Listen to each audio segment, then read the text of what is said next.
ሰዎች አጋልጦ የሚሰጥ አይነት አምላክ አይደለም። አንድ ታሪክ ልንገርሽ። በሙሳ ዘመን የእስራኤል ህዝቦች ለረጅም ጊዜ ዝናብን አጡ። ዝናብን ባጡ ሰዓት ሄዱ፣ ቆሙ፣ ወደ ተራራ ወጡ። ሙሳን ጌታህን አናግርልን፣ ዝናብ እንዲያዘንብልን ጌታህን አናግርልን አሉት። ሙሳም ከአላህ ጋር ቀጥታ ይነጋገር ስለነበር አናገረ። ዱዓ በሚያደርግበት ሰዓት ትንንሽ ደመናዎች ነበሩ። እነዛ ሁሉ መበታተን መጥፋት ጀመሩ። ደነገጠ ሙሳ። እኔ እየጸለይኩ እኔ እየለመንኩ ጭራሽ ደመናዎች ይጠፋሉ አለ።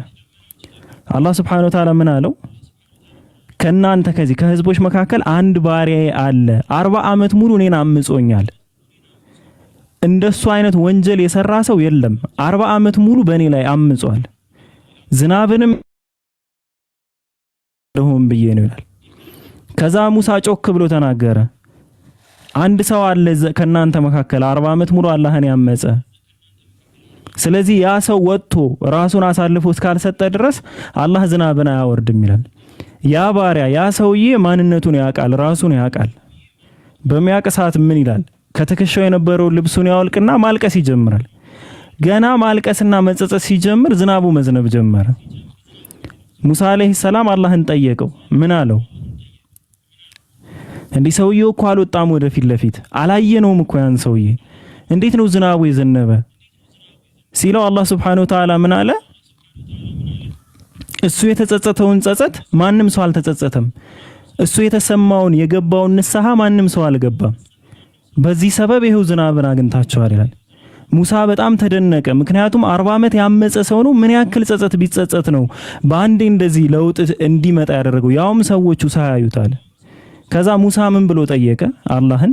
ይሄንን ባሪያህን አሳየኝ። በቃ ይሄ ባሪያ ማለት የተቀደሰ ባሪያ ነው። ይሄን ሰው አሳየኛል። ከዛ አላህ ግን ሲመለስለት ምንድነው ያለው? 40 ዓመት ሙሉ እኔን ሲያምጸኝ ያላጋለጥኩትን አሳልፌ ያልሰጠውትን ባሪያዬን አሁን ወደኔ በተመለሰ ሰዓት ነው አሳልፌ የምሰጠው? ወደኔ በተመለሰ ሰዓት ነው ሰዎች እንዲያውቁት ማደርገው? ይሄን ባሪያ ዛሬ አንድ ቀን ዝናብ ማግኘታቸውን ሳይሆን 40 ዓመት ያመጸውን ኃጢያትና ከትንሽ ጊዜ በኋላ በሱ ምክንያት ዝናብ መከልከላቸው ነው ሰዎች የሚያስቡት። አላህ ግን እንደዛ አይደለም። ስለዚህ ኢቭን ተመልሶ ተጸጽቶ እንኳን ለሚወደው ነብይ ለነብይ ሙሳ እንኳን አጋልጦ አልሰጠውም፣ አላሳየውም። ኢቭን እኔ ይሄን ታሪክ ሳነብ የተረዳው ትልቁ ነገር ምንድነው? ኢቭን ገና ማልቀስ ሲጀምር አላህ Subhanahu Wa Ta'ala ዝናቡን ራሱ ያወረደበት ምክንያት ያ እንባው በሰዎቹ ፊት እንዳይጋለጥ እንዳይወጣ እንዳይታይ ነው። በዛ ዝናብ መሰረት ያለቀሰውን ባንኳ ይሸፈናል፣ ማንነቱ እንኳን አይታወቅም። ስለዚህ አላህ Subhanahu Wa Ta'ala በዚህ ደረጃ አዛኝ ነው፣ በዚህ ደረጃ ወዳድ ነው። ይህንን ይመስላል። አላህ ለሁሉም እንደየዋጋው ይሰጠዋል። ለአማኝ ግን ከምንም ነገር በላይ ይሰጠዋል። ምንድነው የሚለው? ባሪያዬ ወደኔ አንድ ስንዝር ሲቀርብ እኔ ወደ እርሱ አንድ ክንድ ቀርባለሁ። ወደኔ አንድ ክንድ ሲቀርብ እኔ ወደ እርሱ አንድ እርምጃ ቀርባለሁ። እየተራመደ ወደኔ ሲመጣ በፍጥነት እየገሰገስኩ ወደ እርሱ ሄዳለሁ አለ፣ ወደ እርሱ ጓዛለሁ አለ።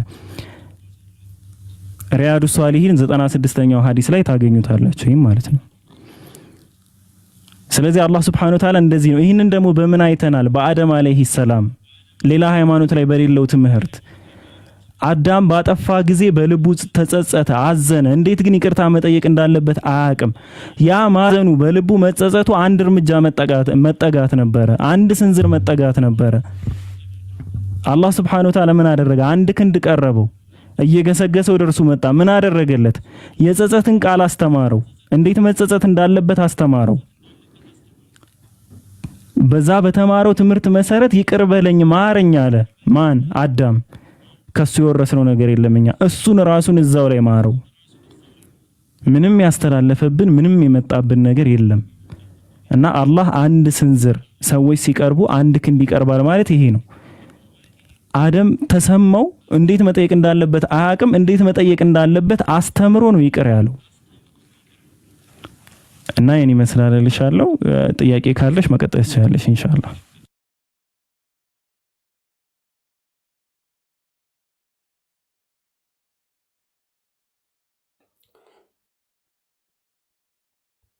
ጥያቄ ካላችሁ መቀጠል ትችላላችሁ። በጣም በጣም ከስር ጽፋላችኋለች ጨርሻለሁ ብላለች። አልሐምዱሊላህ። ምን እንደምል አላውቅም። እሺ ኡስታዝ ይቀጥሉ። ኡስታዝ እርሶ ያናግሯት። እኔ አንድ ደቂቃ ቢሰጠኝ ደስ ይለኛል። በዚህ ድረስ ቀጥሉ ኡስታዝ። አላህ እየተመላለስን ቢሆን ደስ ይለኛል እና አላህ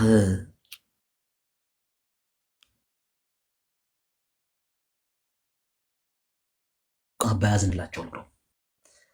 ለው ዩአኺዙ ላሁ ናሰ ቢዙልሚን አላህ በበደላችሁ ምክንያት ቢይዛችሁ ኑሮ ይላል ማተረከ ዐላ ظهሪሃ ሚን ዳባ በምድር ላይ ምንም አይነት ተንቀሳቃሽ አይኖርም ነበር ይላል። አላህ በበደላችሁ ምክንያት እናንተን ቢይዛችሁ ኑሮ በምድር ላይ ምንም ተንቀሳቃሽ አይኖርም ነበር ይላል። በምድር ላይ ምንም ተንቀሳቃሽ አይኖርም ነበር እና አላህን የካዱ ሰዎች ይተነፍሳሉ አይተነፍሱ?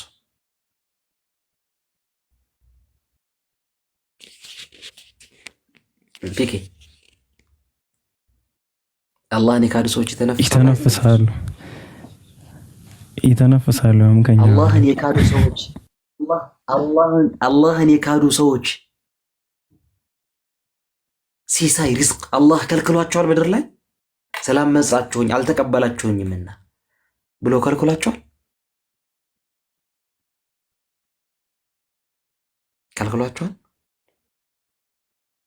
አልከለከላቸው። የለህም አናቀህም አንተ ማነህና ብሎ የሚሰርቡ ሰዎች በሱ ምድር ላይ ይኖራሉ አይኖርም? ዛሬ ከነገ ይመለሳሉ እያለ ታዲያ አላህ አያዝንም?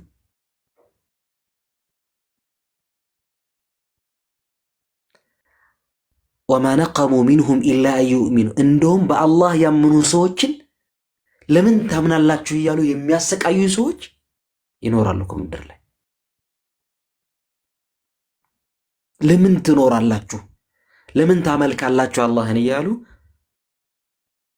የአላህን ባሮች የሚያሰቃዩትን ሰዎች በሱ ምድር ላይ የሱን ሲሳይ የሱን ሪዝቅ እየበሉ ይኖራሉ። ለምን ታመልኩታላችሁ?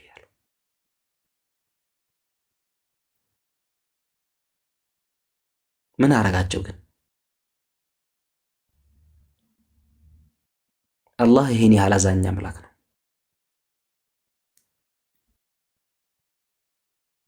አላህ ይሄን ያህል አዛኝ አምላክ ነው። እኔ አላህን አዛኝነት መግለጽ ይከብዳል። በቃ ለዛሬ በዚህ ነው። ሌላ ጥያቄ ከሌለ ለነሱ እንተው እና ጨርሻለሁ። ሰላም አለይኩም። ጨርሻለሁ። ሰላም አለይኩም። وعليكم السلام استاذ انت قلت لك انت هو معويه ለቤክ ቀጥል። አይደለም አንዳንዴ ቅጣት ሲባል ቅጣት እኮ በራሱ ረህመት የሚሆንበት ቦታ እንደለ ታውቃላችሁ። ቅጣት ሲባል ሰው እንደ ቅጣት በቃ ስሙ ቅጣት ታውቃላችሁ። ቅጣት መጥፎ የሚሆነው ያለ ቦታው ሲሆን ነው። አላህ እኮ ራሱን አዚዙን ዙ ኢንቲቃም ይላል አይደል እንዴ? እሱ እኮ አሸናፊና እንደዚህ አምባገነን የሆኑ ምድር ላይ ብክለትን ሲፈጽሙ የነበሩ የሰዎችን ህይወት ሲያስተጓጉሉ የነበሩ ሰዎችን የሚበቀል አምላክ ነው። በቦታው ሲሆን ሁሉ ነገር ያምራል። እንደው ለንግስት ይሄን ምሳሌ በሷ ባልሰጥባት ደስ ይለኛል። እዚህ ውስጥ ባለችው ሚስተር ኤክስ የምትባል ሰው ኡስታዝ፣ እንደው አንድ ሰውዬ ዘመድ አዝማዶቿን ገለውባት ምድር ላይ ብክለትን አስፋፍቶ ዘር ማንዘሯን አጥፍቶ መጥፎ ስራ የተባለ ሰርቶ እህቶቿን ደፍሮ አትሰሙም እንዴ? በየሚዲያ በጣም ሰቅጣጭ ነገር እኮ ትሰማላችሁ። ህፃን ልጅ ገሎ ደፍሮ ሲያበቃ ገሎ በጣም ልናወራው የሚከብድ ሰዎቹን አማኞችን የሚያሳድዱ በቃ ነጋ ጠባ ወንጀል በቃ ነጋ ጠባ ደም የጠማቸው ሰዎች የሉም እንዴ? አይደለም ኡስታዝ አለው አይደል? ለነዚህ ሰዎች ጀሃነም ካልሆነ ታዲያ ምን ይገባቸዋል? እኔ መልሱን ለራሷ ተዋለሁ። አላህ Subhanahu Wa Ta'ala ቀጥተኛውን መንገድ ይምራሽ። አላህ ምን አለ መሰለህ? አንድ ይሸጣል ታላቁ እኔም ታላቁ ነብር ያሉኝ ይሄንና አላህ እንዱ ጀሃነምን ለምን ፈጠር ካለው ታላቁ ኡስታዝ አብዱል ኻሪ አላህ ጀሃነምን ለምን ፈጠረ? ምን ሊሰራለት አለ? ምን አለ? አላህ ጀሃነምን ለምን ፈጠረ? እንደው አልገባኝም። እንደው ጀነትስ ሲፈጠር ልንገባበት ነው። እንደው ጀነት ጀሃነምን ለምን ተፈጠረ ብሎ ጠየቀ። ይሄ ሰውዬ ለካ ክፉ ነገር መጥፎ የሚሰራበት ሀገር ላይ አልነበረም ሰውዬው እና የውም ሚነል አያም ጉዞ ይገጥመውና ይሄዳል አሉ። ጉዞ ይገጥመውና ይሄዳልና ከዛ የሆኑ ሰዎች ሽፍታዎች ቁጣዑ ጠሪቆችን ያገኛል አሉ። ቁጣዑ ጠሪቅ ማለት የመንገድ ዱርዬዎችን እና ያገኛቸውን እርጉዝ ሴት ይዘዋል። ምን ልታረጓት ያዛችኋት አላሉ ሰውዬው። ምን አገባህ እናንተ አሉት። የሰውየውን አይኑ እያየ ኧረ ተዋት ቢሉ አይኑ እያየ ይደፍራታል። ከዛ በኋላ ሆዷን ይቀዳል። ሆዷን ቀደው ልጇን አውጥተው ይጥሉባታል። 40 ዓመት ሙሉ ጀሃነምን ለምን ፈጠርክ ብዬ ስጠይቅህ የነበረው አምላክ እንኳን ፈጠርኩ አሉ።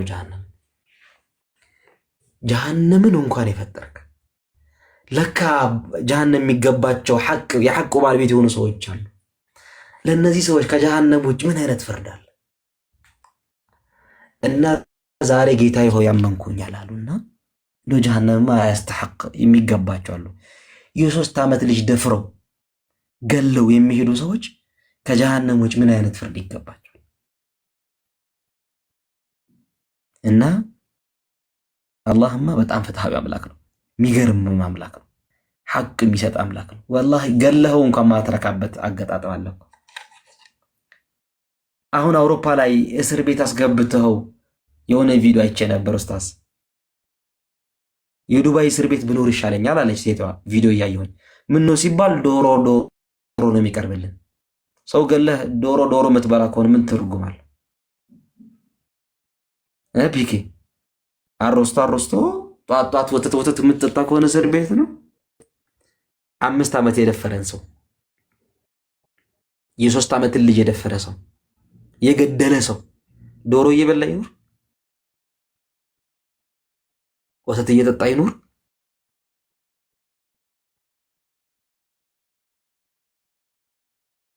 እሺ በሰው ላይ ሳሙና የሰሩ ሰዎች እስታ ምን ትላለህ ፒኬ? በሰው ልጅ ላይ በሞራቸው ሳሙና የሰሩ ሰዎች ጀሃነም ይስተሐቁ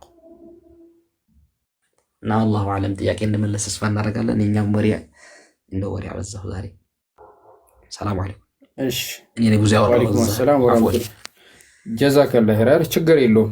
እሺ አይ ቲንክ በጠየቁት ጥያቄ ላይ በቂ መልስ ሰጥቷልና መልስ ስንጨምርበት ደግሞ የተመለሰውም እንዳይጠፋባቸው አሁን ባለው ላይ የሚበቃ ይመስለኝ። ካልበቃ ለነሱ እድል እንስጣቸው። እነሱ ላይ ጎደለብን የሚሉት ነገር ላይ እንበል እንጨምርላቸዋል። እና ንግስቲና ቃሊ ጥያቄ ካላችሁ ባለው ነገር ላይ ከዚህ በፊት መልስ በተሰጠው ነገር ላይ ጥያቄ ካላችሁ ጠይቁ። ሌላም ጥያቄ ካላችሁ መቀጠል ትችላላችሁ።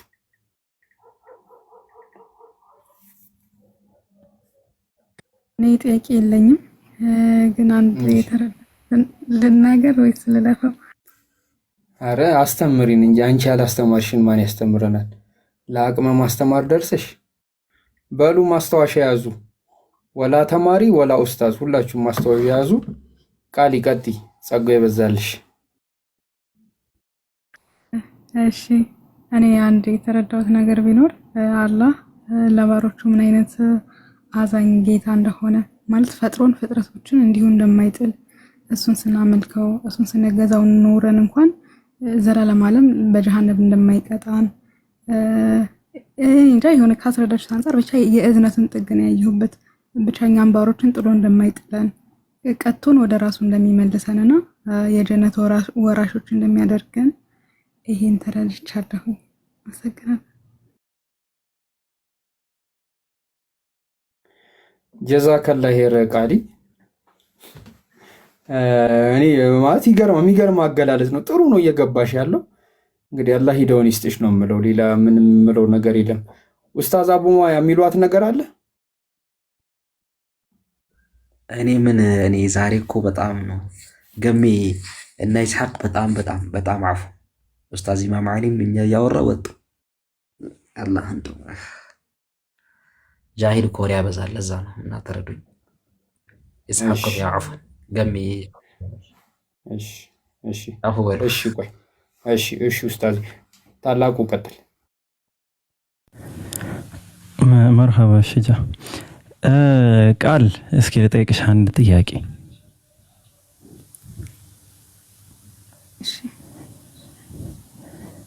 ምንድነው ከመስለም የያዘሽ? ይለፈኝ አይሻልም? አይ ሁላችንም ዛሬ ነው ያለን እኮ ነገም የኛ አይደለም፣ ትላንትም አልፏል። ዛሬም ብቻ የምንኖረው። ስለዚህ የያዘሽ የሆነ ምክንያት የምትይው ተለቅ ያለ ነገር ካለ ኮንክሪት የሆነ ነገር ካለ የማይናድ ከሆነ እናየዋለን፣ የሚናድ ከሆነ ደግሞ ያው እንነደዋለን ማለት ነው። ስለዚህ ምንም ዋስትና የለንም። ሰይጣን ለምን ወስዋስ እንደተባለ ታውቂያለሽ? አንድ ሰው ሰይጣን እየተጫወተበት መሆኑን የሚያውቅበት አንዱ ምክንያት ምንድነው? አእምሮ ላይ ምንም ጥያቄ የለውም፣ ምንም ያነሳው ሐሳብ የለም።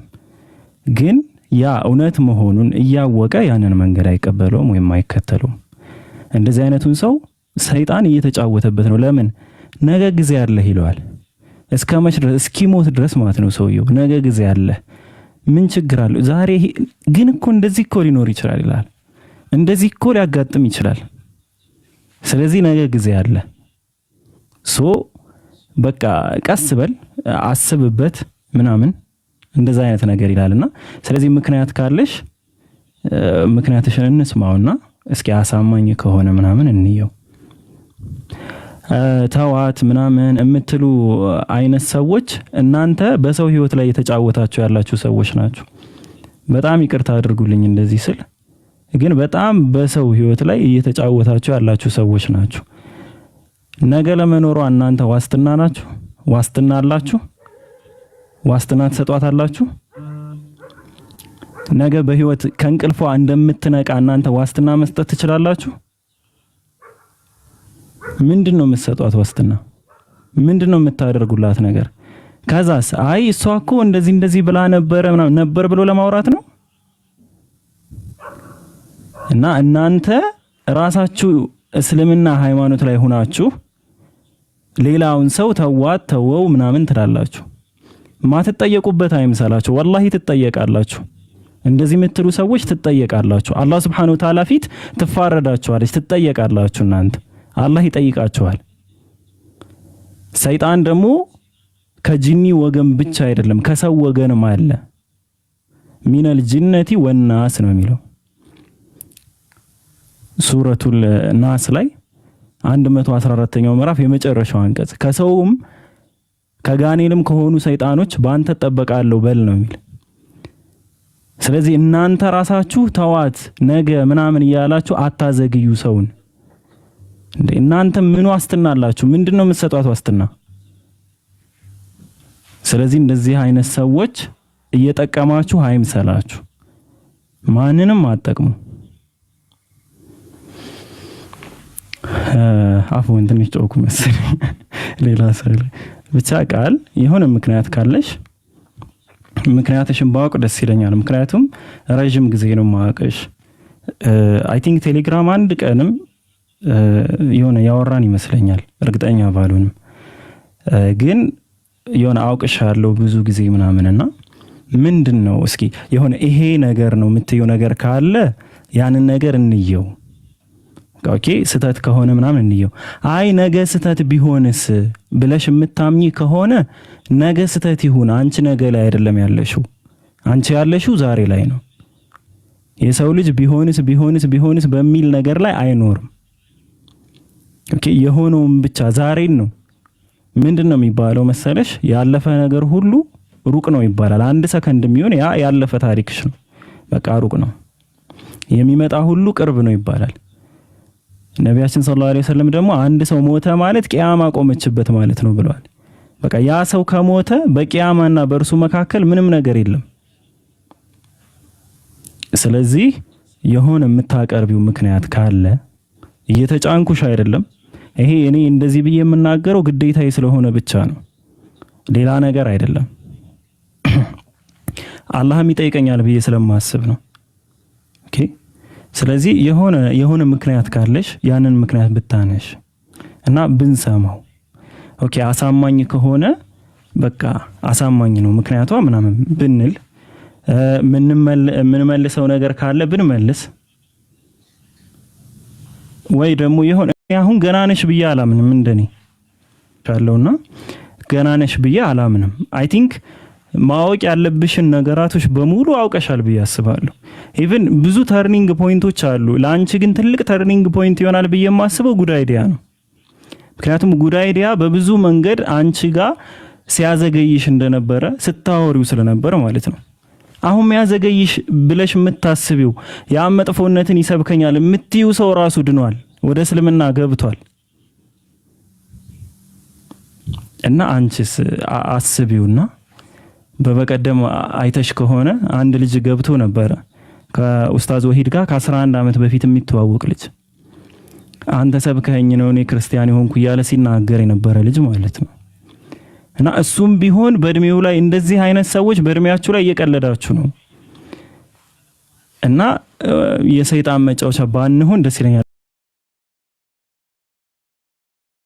ይህንን ሁሉ መልሽ ግን ማለት ነው ቃል ምክንያት ከሌለ ነው። እሺ እንደዚህ ያልኩ ያለሁት ምክንያት ካለ በቃ በቂ የሆነ ምክንያት አለ የምትዩ ነገር ካለ ኢቭን እንደ ኢስላም እንኳን ምንድነው ያየሽው? እስኪ በዚህ ደረጃ ጠንካራ ሃይማኖት ለእያንዳንዷ ውስጥ ላለችው ነገር በሙሉ ዲቴል የሆነ ነገር የሚያስቀምጥ ሃይማኖት ምንድነው ያየሽው? እኔ ምንድነው እዚህ ምድር ላይ የምታውቁት? ሌላ ሃይማኖት የለም እኮ ምንም እኮ የለም።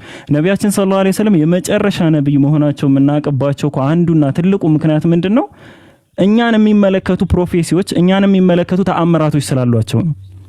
በዛ ዘመን ላይ ተገድቦ የቀረ አይደለም። በጊዜውም አሳይተዋል ተአምር። እስቲል አሁን የምናየው ነገር አለ። እና ቃል ምክንያትሽን ንገሪኝና እስኪ እንስማው እስኪ። ካልሆነ ሁላችንም የሚቆጨን አይነት ነገር ውስጥ እንዳንገባ እና የምትይው ነገር ካለ እስኪ ልስማሽ። እስኪ ይሁን ነገር በይኝ።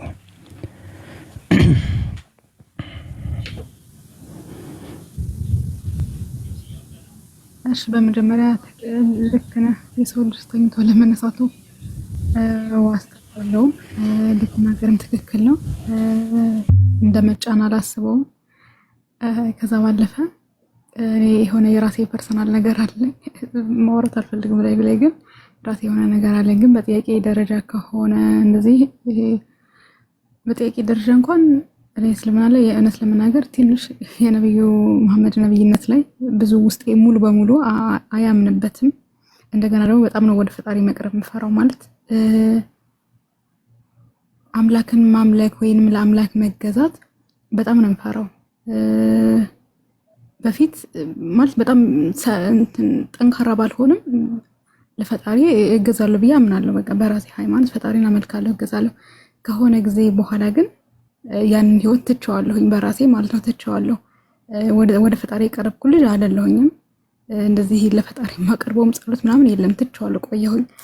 ግን አሁንም እንደዛ እንዳልሆን ፈራለሁ። ማለት አሁን አላህን አምላክ ብዬ አምልኬው እንዴት ነው ለሱ ምጸልየው? ይሄ ነገር ነው ግራ የሚገባኝ። ምን ብዬ ነው ማመልከው? እንዴት ነው በቃ አላ አይደል የሆነ እንዴት ነው የነበርክበትን ነገር ትተህ እንዴት ነው ያንን አምላክ የምለምደው ነው? እኔ ለዘላለም ሳመልክ የኖርኩት አምላክ አለ። ያ አምላክ ልክ አይደለም፣ ትክክል አይደለም ብዬ ይሄን ይሆን አምላክ እንዴት ነው የምቀበለው ነው? በቃ እንዴት ነው ትቼው ልለምደው የምችለው? ያ ነገር ነው የሚያስጨንቀኝ። እኔ የሆነ እንዴት ነው ውስጥ የማይቆርጥልህ ነገር የለም። ስለዚህ እዛም ገብቼ ባሻርክስ አላ አይደለ በአምላክ ላይ ሌላ በሆነስ ልቤ ቢወላውልስ? ስለዚህ አሁንም እኮ ከፈጣሪ ጋር ልጣላ ነው። እና ለዛ ነው ብዙ ጊዜ እሸሻለሁ ወደ ኋላ። በጣም ነው ወደ ኋላ የምሸሸው፣ የማፈገፍገው። በቃ ውስጤ በጣም ይፈራልና እዛም ገብቼ የማይሆን ሰው እንዳልሆን አላቅም፣ ከፈጣሪ ጋር እንዳልጣላ ፈራለሁና ውስጤ በጣም ስለሚፈራ አርቃለሁ። ሰው ብዙ አይነት ምልከታዎች አሉት፣ ብዙ አይነት አስተያየት ይሰጣል። ግን ውስጤን እኔ ስለሆነ የማውቀው ብዙ ጊዜ ሸሽና አንዳንዴ ለራሴም ጊዜ ሰጥቼ ዝም ብዬ አያለሁ። ግን ደግሞ ውስጤ የሚፈልገው ነገር አለ፣ ይሆን የሚያርፍበት ቦታ ይፈልጋል። ግን ደግሞ ፈራለሁ ወደ ፈጣሪ መቅረብ። ለምንድነው አላውቅም፣ ብቻ ውስጤ ያስፈራኛል።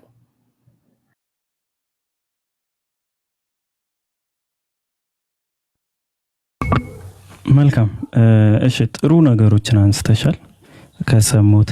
በተለይ መጨረሻ እንዴት ነው ማመልከው ምናምን ያልሽው ነገር በጣም ቆንጆ ነገር ነው። ማለት ይሄ ፍራቻ ጥሩና ተገቢ ነው ብዬ አስባለሁ። አንቺ አላህ Subhanahu Wa Ta'ala የምታመልኪው እንዴት ነው ካልሽ አንቺ እንትን በምትይበት መንገድ ነው። እሱ ባዘዘሽ እሱ በሰጠሽ መንገድ ነው አንቺ እሱን የምትገዡ። ከሱ በላይ አንቺ አታውቂለትም። ያንን ነገሮች ደግሞ ስትፈጽሚ ነፍስን አላህ Subhanahu Wa Ta'ala ምን ብሏል? ከችሎታዋ በላይ አናስገድዳትም ብሏል። ስለዚህ አላህ Subhanahu Wa Ta'ala ከችሎታው በላይ ማንንም ሰው አያስገድድም ማለት ነው። እስኪ ስለ ነቢያችን ሰለላሁ ዐለይሂ ወሰለም ያልሽውን የሆኑ ፖይንቶችን ላንሳልሽ። ኡስታዝ አቡ ሙአዊያ እንዳትወጣ መጨረሻ ላይ ቁርአን ሱረቱል ፋቲሃን ቀርተህ ብትፈስርልን፣ በድምጽ ቀርተህ ብትፈስርልን ደስ ይለኛል። እሺ እንዲህ ብለን እናስብ። በቃ ቀለል ላድርገውና ኢንሻአላህ ነቢያችን ሰለላሁ ዐለይሂ ወሰለም ሐሳዊ ነብይ ወይም ሐሰተኛ ነብይ ሊሆኑ ይችላሉ ብለን እናስብ። እንዲሁ ማለት ነው። በቃ አንድ ሐሰተኛ ነብይ ሆኖ ለመነሳት ምንድነው ምክንያት ሊሆነው የሚችሉት ነገሮች ሚሉትን ነገራቶች እናስብ። በቃ ቀለል አድርገን ስናስበው ምን ፈልጎ ነብይ ነኝ ሊል ይችላል? አንድ ሰው ምን ፈልጎ ነብይ ነኝ ሊል ይችላል? ከዛ እንጀምር ማለት ነው። እሺ የመጀመሪያው በብዙ ሰው የሚነሳው ምክንያት ምንድነው? ሀብት ነው። የሆነ ሰው የሆነን ነገር ሲፈልግ የሚያስቀምጣቸው ምክንያቶች አሉ። ሜቢ ነቢያችን ሰለላሁ ዐለይሂ ወሰለም ምናልባት ሀብትን ፈልገውስ ቢሆን እኔ ነብይ ነኝ ያሉት ሀብትን ፈልገውስ ቢሆን ስንል ታሪካቸው ላይ የምናገኘው ብዙ ነገሮች አሉ። ከነዛ መካከል ሀብትን ፈልገው እንዳልሆነ አሪፍ ምክንያቶችን አስቀምጥልሻለሁ። የመጀመሪያው ምንድነው? ኡትበት ቢን ረቢዓ የሚባል ወይም ደግሞ አበል ወሊድ የሚባል ወይም አባ ወሊድ የሚባል ባላባት ነበረ። ምን ላይ? ቁረይሽ ላይ። በቁረይሽ ምድር ላይ አባ ወሊድ የሚባል ባላባት ነበርና ነቢያችን ሰለላሁ ዐለይሂ ወሰለምና ቁረይሾች ያላቸውን ጥል ያውቃል። ያንን ጥል ስለሚያውቅ ምን አለ? ነቢያችን ሰለላሁ ዐለይሂ ወሰለም የሚሰግዱበት አካባቢ ተቀምጠው በነበረ ሰዓት ሄደና ምን አላቸው? ለቁረይሽ ሹማምንት ይሄንን ሰው እኔ ሙሐመድን ሂጄ ላናግረው እስኪ ላናግረው፣ ሚስማማ ከሆነ አንዳንድ ማታለያዎችን እስኪ ልስጠው፣ ምናልባት ሚስማማ ከሆነ ከዛ እነ አባጃህል ምናምን ሂድ አናግረው አሉ። ስለዚህ የሆኑ መደለያዎችን ሊሰጣቸው ተስማምቶ መጣ ማለት ነው። ምን አላቸው? ነቢያችን ሰለላሁ ዐለይሂ ወሰለም ጋር ሲደርስ የወንድሜ ልጅ ሆይ ዘርህና ቤተሰብህ ከኛ ዘንድ የተከበረ እንደሆነ ታውቃለህ። በወገኖችህ ላይ ከባድ ነገር አምጥተሃል። ህብረታቸውን በትነሃል፣ አስተሳሰባቸውንም ቂላቂል አድርገሃል።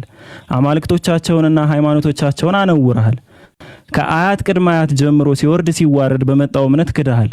ስለሆነም በጥሞና አድምጠኝ፣ ሐሳብ አቀርብልሃለሁ፣ ምናልባትም ትቀበለው ይሆናል አላቸው።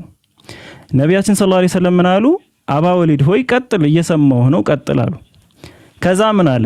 የወንድሜ ልጅ ሆይ በዚህ ባመጣኸው አዲስ እምነት የምትፈልገው ገንዘብ ከሆነ ከሁላችንም የበለጠ ሀብታም እናደርግሃለን። አዋጥተን ሁላችንም ከዛ የበለጠ ሀብታም እናደርግሃለን። ምን ፈልገህ ከሆነ ገንዘብ ፈልገህ ከሆነ አላቸው። ካቀረበላቸው ምክንያቶች ውስጥ አንዱ ይሄ ነው። እሳቸው ቁርአን የቀሩት ሱረቱ ፉሲለትን ከ1 እስከ 5 ያለውን አንቀጽ ቀሩ። በዛ ምክንያት እምቢ ያሉ ማለት ነው። እንደማይቀበሉ ይህንን ነገር እንደማይቀበሉ ነገሩት። ለማን? ለአበል ወሊድ። እንግዲህ ሁሎችም አዋጥተው ከሁሉ በላይ ሀብታም ሊያደርጓቸው ተስማምተው ነው። ግን ነቢያችን ሰለላሁ ዐለይሂ ወሰለም ነብይ ነኝ ከማለታቸው በፊት ደሃ ነበሩ እንዴ? አልነበሩም እኮ። ኸዲጃ እኮ ነጋዴ ነበረች፣ የከበረች ባለ ሀብት ታዋቂ እመቤትም ነበረች ሚስታቸው። ሙስነድ አህመድ ላይ ሐዲስ 24864 ላይ የተቀመጠ ሐዲስ አለ። ነቢያችን ሰለላሁ ዐለይሂ ወሰለም ሲናገሩ ማንም ባካደኝ ባስተባበለኝ ሰዓት እሷ ተቀበለችኝ፣ ሁሉም ባስዋሹኝ ሰዓት እሷ አመነችኝ፣ በገንዘቧም ታግዘኝ ነበረ ብለው ተናግረዋል። ነቢያችን ሰለላሁ ዐለይሂ ወሰለም ሀብታም ሚስት ነበረቻቸው፣ በገንዘብም ታግዛቸው ነበር። ስለዚህ ነቢያችን ሀብት ቢፈልጉ ኑሮ ይህንን አንድ አምላክ የሚባለውን ነገር ሲያመጡ ከመጀመሪያው የሀብት ምርጫ ቀርቦላቸው ነበር፣ ይቀበሉ ነበር ያንን ምርጫ።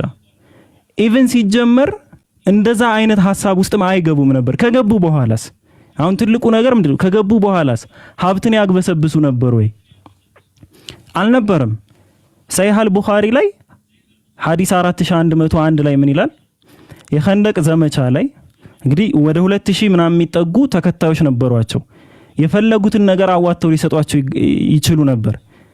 ግን የዛ የኸንደቅ ዘመቻ ላይ ጉድጓድ ይቆፍሩ ነበር። ትልቅ ቋጥኝ ያገኙ። ከዛ ነቢያችን ሰለላሁ ዐለይሂ ወሰለም ነገሯቸው። ያንን ቋጥኝ ነቢያችን ሊሰብሩ ሲወርዱ ሰዎቹ ምን አዩ? እሳቸው ሆዳቸው ላይ ድንጋይ አስረው ነበር። ምክንያቱም 3 ቀን ሙሉ አልበሉም ነበር። 3 ቀን ሙሉ ከ2000 በላይ ተከታዮች አሏቸው። ቢፈልጉ መብላት ይችሉ ነበር። ግን 3 ቀን ሙሉ አልበሉም። ንጉሱ ነው እኮ። ታዲያ እኒ ነብይ ሀብትን ፈልገው ነው ነብይ ነኝ ያሉት? ሀብት ቀርቦላቸውም ቢብለው ሀብታም ሚስት እያለቻቸው ነብይነት ይሄ አንድ አምላክ የሚባለውን ነገር መርጠው በዛ ሁኔታ ላይም ደግሞ 3 ቀን ሙሉ ተርበው ድንጋይ እስከ ማሰር ድረስ ደርሰው ማለት ነው። ድንጋይ እስከ ማሰር ድረስ ደርሰው ነበር። አይሻ ስትናገር ቤቷ ውስጥ ከአንድ ቴምር በቀር ምግብ የማይኖርበት ጊዜዎች ነበሩ። ይሄም ሰሒህ አልቡኻሪ ላይ ሐዲስ 5995 ላይ ታገኘዋለሽ። ይህን ታሪክ አንዲት ለማኝ ሴት መጣች። ምንም ሰጣት ነገር አልነበረኝም ከአንዲት ፍሬ ተምር ውጭ ትላለች። ያችን አንዲት ፍሬ ተምር አውጥቼ ሰጠኋት። የነበራቸውን ንጉስ እኮ ናቸው።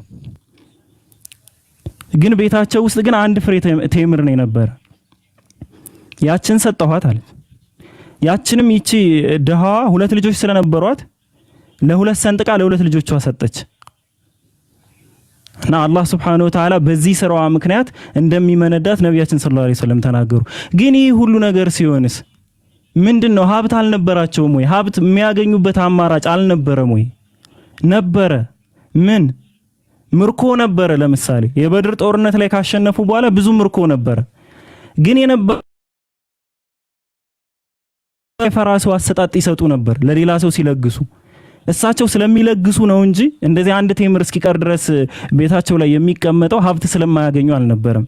ይህንንም ሰሒህ ሙስሊም ላይ ሐዲስ 2312 ኤ ላይ ታገኙዋለሽ።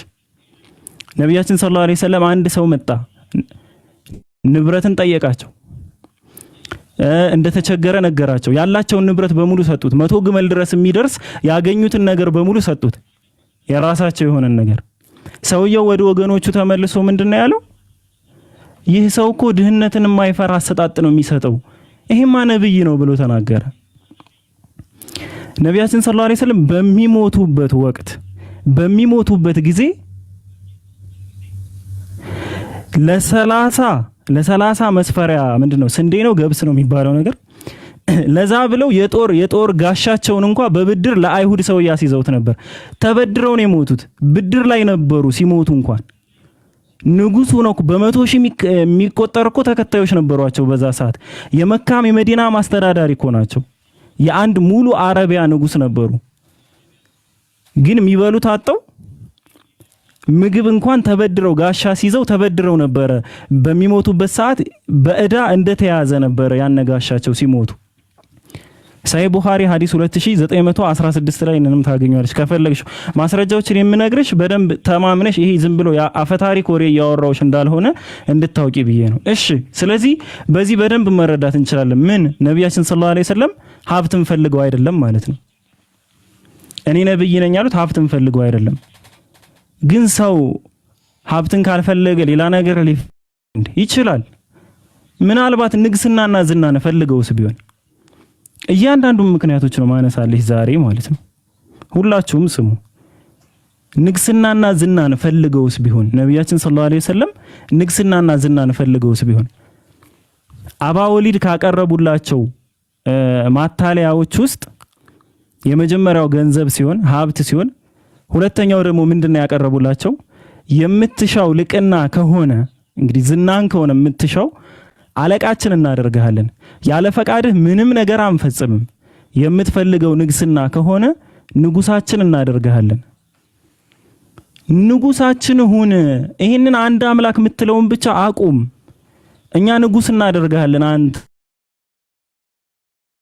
ያቀረቡላቸው ጥያቄ ለነብያችን ሰለላሁ ዐለይሂ ወሰለም ያቀረቡላቸው ጥያቄ ይሄ ነው ገና ተከታዮችን ሳያፈሩ ገና ብዙ ተከታይ ሳይኖራቸው በፊት ገና እንኳን ከመካ ሳይሰደዱ በፊት ደካማ ማህበረሰብ በነበራቸው ጊዜ ደካማነት በነበራቸው ጊዜ ከለላም በሚፈልጉበት ወቅት ማለት ነው ንጉሳችን ሁን ያሉ ይሄንን አንድ አምላክ የምትለውን ነገር ግን አቁም አሏቸው ታዲያ አንድ ሰው ንግስናን ቢፈልግ ኑሮ ይሄንን ጥያቄ አይቀበልም ነበር ለምንድን ነው የሚዛዛገው ከሰዎች ጋር ምን አደረቀው ከሰዎች ጋር ግን አላህ Subhanahu Wa Ta'ala ምንድነው ያላቸው በሱረቱል ካፍ ምዕራፍ 18 ቁጥር 110 ላይ እኔ አምላካችሁ አንድ አምላክ ብቻ ነው ማለት ወደኔ የሚወረድልኝ ቢጤያችሁ ሰው ብቻ ነኝ በልን ያላቸው ሲያዛቸው ሰው ብቻ ነኝ ቢጤያችሁ ነኝ እንደናንተው ነኝ ከናንተ የሚለየኝ አንድ ነገር ብቻ ነው እሱ ምንድነው ራእይ ለኔ ይወረድልኛል አንድ አምላክ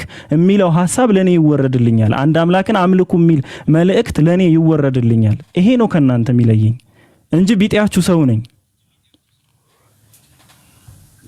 ነብያችን ሰለላሁ ዐለይሂ ወሰለም ንግስናን ቢፈልጉ ኑሮ የተሻለ ዙፋን ይኖራቸው ነበር ንጉስ በሆኑ ሰዓት እንኳን የሚቀመጡት ተመሳስለው ነው ኢቭን የተለየ ገጽታ የተለየ ነገር እንኳን አልነበራቸውም ከማን ከሷሃባዎች ጋር ሰሂህ ቡኻሪ 63ኛው ሐዲስ ላይ የምታገኙ ታሪክ አለ ነብያችን ሰለላሁ ዐለይሂ ወሰለም ቁጭ ባሉበት ሰዓት አንድ ሰው ይመጣል መስጂድ ላይ በተቀመጡበት ሰዓት በግመል መጥቶ ግመሉን ያሳርፍና ከናንተ መካከል ማንኛው ነው መሐመድ ብሎ ይጠይቃል አይለዩማ በምን ይለያሉ የተለየ ስልጣን የላቸው የመዲና እኮ አስተዳዳሪ ናቸው እሳቸው የተለየ ቦታ የላቸው ይሄ የምታየው ከኛ ነፃ የሚለው ሰውዬ እሱ ነው መሐመድ ብለው ይጠቁሙታል በዛ ሰዓት ይላሉ እዛው ሐዲሱ ላይ 63ኛው ሐዲስ ላይ ታገኙዋለሽ በዛ ሰዓት አብረው መሐከላችን ቁጭ ብለው ነበር አይለዩም የተለየ ካባ የላቸውም የተለየ ልብስ የላቸውም ታዲያ እንዴት ነው ንግስናን ፈልገው እሳቸው የውሸት ነብይ ነኝ ብለው የሚነሱት ንግስናን ፈልገው እንዴት ንግስናን የፈለገ ሰው እኮ ምን አይነት ህይወት መኖር እንደሚፈልግ የታወቀ ነው በመጀመሪያውም ደግሞ ምንድነው የንግስና ጥያቄ ቀርቦላቸዋል አንድ አምላክ የምትለውን ነገር በቃ አቁም አንተ ንግስናን ከፈለግ አረብ ላይ ጎሳዎች ነው የነበሩ ንጉስ የሚባል አያውቁም ንግስናን ከፈለክ እኛ ንግስናን እንሰጣለን ያሉት ነብያችን ሰለላሁ ዐለይሂ ወሰለም ግን አልተቀበሉም ንጉሶች እንደምናውቃቸው ነው ፈርዖንን ማየት ይቻላል ብዙ ነገሮች እንደምናውቅ ነው ራሳቸውን ከፍ ያደርጋሉ አነ ረብኩሙል አዕላ እስከማለት ደርሷል ፈርዖን እኔ የበላይ ጌታችሁ ነኝ የበላይ እኔ አምላካችሁ ነኝ እስከማለት ደርሷል ነብያችን ሰለላሁ ዐለይሂ ወሰለም ግን በህይወታቸው ዘመን ላይ ኢብራሂም የሚባለው ልጃቸው በሞተ ሰዓት የፀሐይ ግርዶሽ እንኳን ተከስቶ በዛ ሰዓት የፀሐይ ግርዶሽ ተከስቶ ሰዎቹ ምን ብለው ማውራት ጀመሩ አረ ገሌ እኮ ነብይ እኮ የነብይ ልጅ ስለሆነ እኮ ነው ልጁ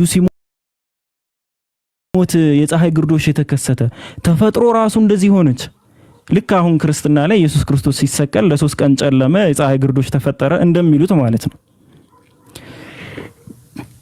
ነብያችን ሰለላሁ ዐለይሂ ወሰለም ግን ምን አሉ በዚህ ሰዓት ላይ ወጣው በማንም ሰው ሞትና በማንም ሰው መወለድ ምክንያት ተፈጥሮ ሚዛኗ ሚዛባ አይደለም የፀሐይ ግርዶሽ የሚከሰት አይደለም አላህ Subhanahu Wa Ta'ala በቁጥር ነው የፈጠረው ተፈጥሮ በሙሉ ቁጥር አለው ጊዜ አለው የፀሐይ ግርዶሽ የሚከሰትበት ወቅት አለ ኢቭን አሁን ላይ እንኳን ይታወቃል በቁጥር ተቆጥሮ መች እንደሚከሰት ስለዚህ የፀሐይ ግርዶሽ በሚከሰት ሰዓት ጸልዩ አላህንም ከፍ አድርጉ ብለው ነው የመለሱ ሰሂህ አልቡኻሪ ሐዲስ 1043 ላይ ታገኙዋለሽ ይሄንን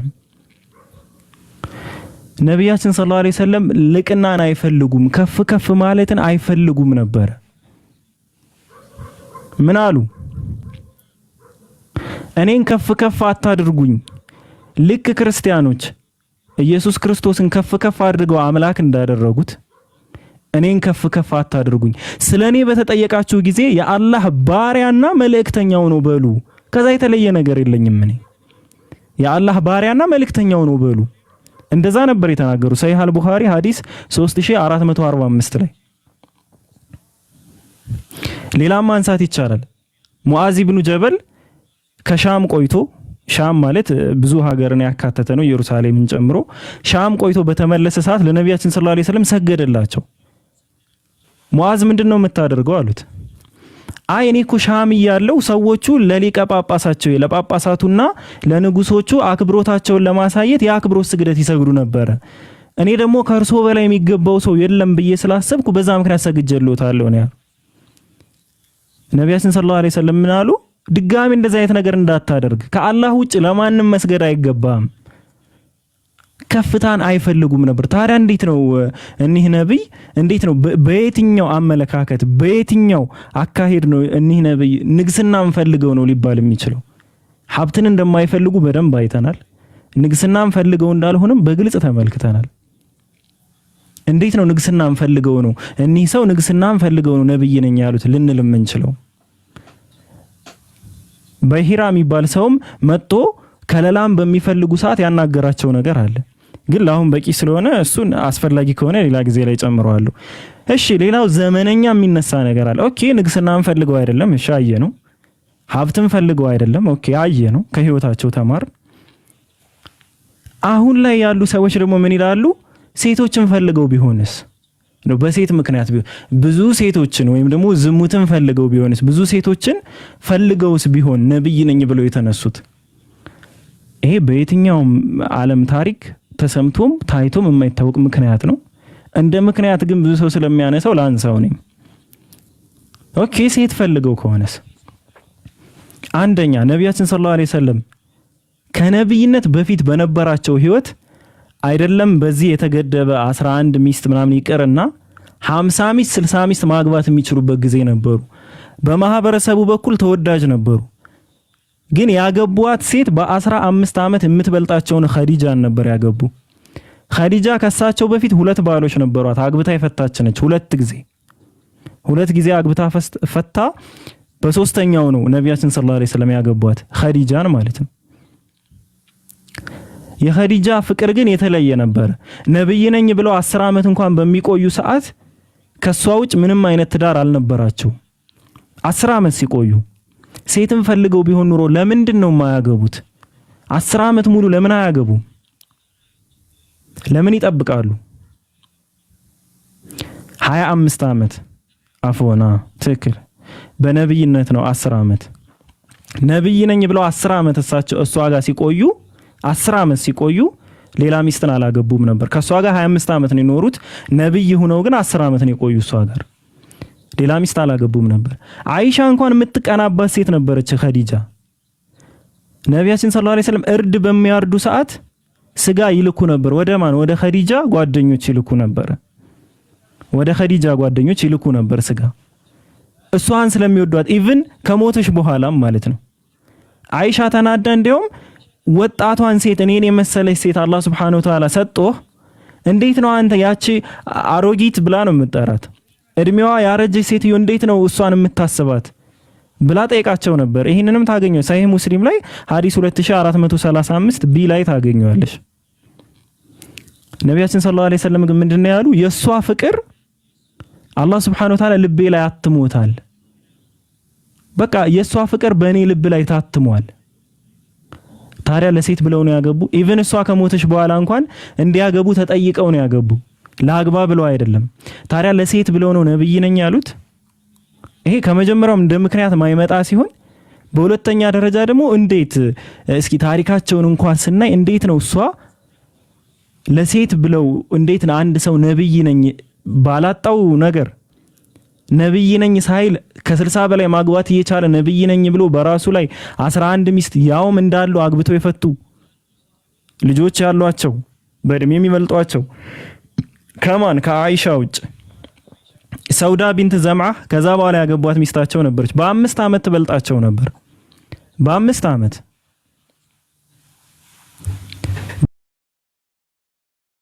በ5 ዓመት ትበልጣቸው ነበር። አግብታ የፈታችም ነች። ኸውላ ነች፣ ኸውላ ቢንት ሐኪም ነች ጥያቄውን ያቀረበችላቸው። ምን እርስዎ እንግዲህ ባለቤቱ ሙታለች፣ ስለዚህ ማግባት አለብዎ ስትል ማንን ላግባ ብለው ይጠይቋታል። ከፈለጉ አግብታ ይፈታችና ባሏ የሞተባትን፣ ከፈለጉ ደግሞ ድንግል የሆነች ልጃገረድን ብላ አስመረጠቻቸው። እሳቸው ማንን መረጡ? ሰውዳ ቢንት ዘምዓን መረጡ። በ5 ዓመት የምትበልጣቸውን ሴት መረጡ ለማግባት። ታዲያ ለሴት ብለው ነው ነብይ ነኝ የሚሉት? ለምን ወጣቱን አያገቡም ነበረ? አልመጅሙዕ አልከቢር ላይ ጥራዝ 24 ገጽ 30 ላይ ይህን ታሪክ ታገኘዋለሽ ስለ ሰውዳ። ሐፍሳ ቢንት ዑመርን በተመለከተ ዑመር ረዲየላሁ አንሁ ባሏ ከሞተባት በኋላ ልጄን አግቡልኝ እያሉ ይጠይቁ ነበር።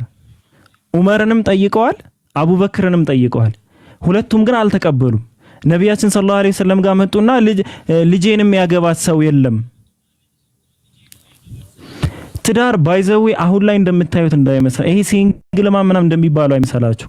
በድሮ ሴቶች በትዳር ላይ አይደሉም ማለት ሙሉ ህይወታቸው ነው የሚመሰቃቀለው፣ ሙሉ ላይፋቸው። ያለ ትዳር ምንም አይነት ላይፍ የላቸውም የድሮ ሴቶች። እንዳሁን አድርጋቸው አትዩዋቸው። ስለዚህ እሳቸው ምን አሉ? እኔ ያገባታለሁ አሉ። የተገፋች ሴት ነበረች፣ አላገባም ተብላ ነበር፣ እኔ ያገባታለሁ አሉ። ሌላው ሂንድ ቢንት አቡ ኡመያ ነች። ሂንድ ቢንት አቢ ኡመያ 4 ልጆችን የወለደች ነች። ሀበሻ ተሰዳ የነበረች ነች።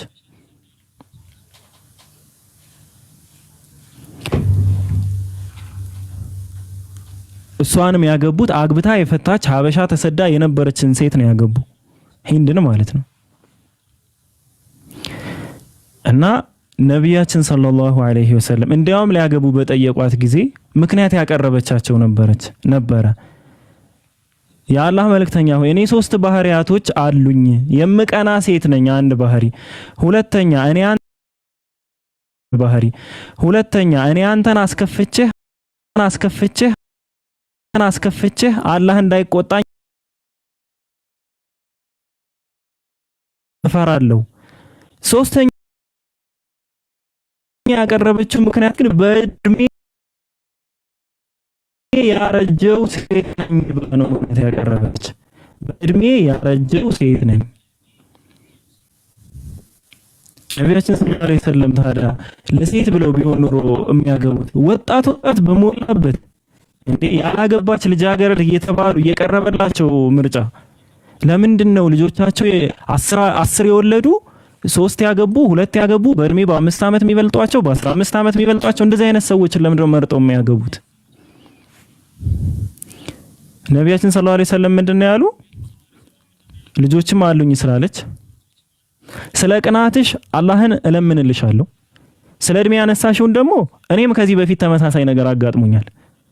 ይሄን በሁለት ልተረጉሙ ትችላለሽ። እኔ ማርጅቻለሁ በሚልም ልተረጉሙ ትችላለሽ። ወይም ደግሞ በሁለተኛው እኔም ከዚህ በፊት ያገባው ሴትም በእድሜ ትልቅ ሴት ነች። ታዲያ ለሴት ብለው ቢሆን ኑሮ እንደዚህ አይነት ሴቶችን ነው መርጠው የሚያገቡት? ሌላኛው ሚስታቸውና አንሳ ዘይነብ ቢንት ሁዘይሚያ 10 ልጆች ነበሯት። በነገራችን ላይ ነቢያችን ሰለላሁ ዐለይሂ ወሰለም 7 ልጆች ወልደዋል። 6ቱን የወለዱት ከኸዲጃ ነው። በ15 ዓመት ከምትበልጣቸው ከኸዲጃ 6 ልጅ ወልደዋል። 1 ልጅ ብቻ ነው ከሌላ ሚስታቸው ወለደች። 6 ልጅ ከሷ ሲወልዱ ሌላ ሚስት አልነበራቸውም። 10 ልጆች የነበሯት በጣም ድሃ የነበረች ሴት ነች። ሲያገቧት ግን 400 ዲርሃም ነው መህር የሰጧት። ሀብታም አድርገው ነው ያገቧት፣ ድሃ ስለነበረች ማለት ነው እንጂ የትም መሄጃ ስለሌላት ምናምን ብለው አይደለም። ታዲያ ነብያችን ቆይ እንደዚህ ከሆነ የሚያገቡት እንደዚህ አይነት ምርጫዎች ከሆነ ያሏቸው እንዴ ወጣት ሴትን አይፈልጉም ነበር? እንደ ሰው እኮ ወንዶች እንታወቃለን፣ ወጣት ሴትን የማይፈልግ የለም። እና አይፈልጉም ነበር ወጣት ሴትን? ኖ ይፈልጉ ነበር።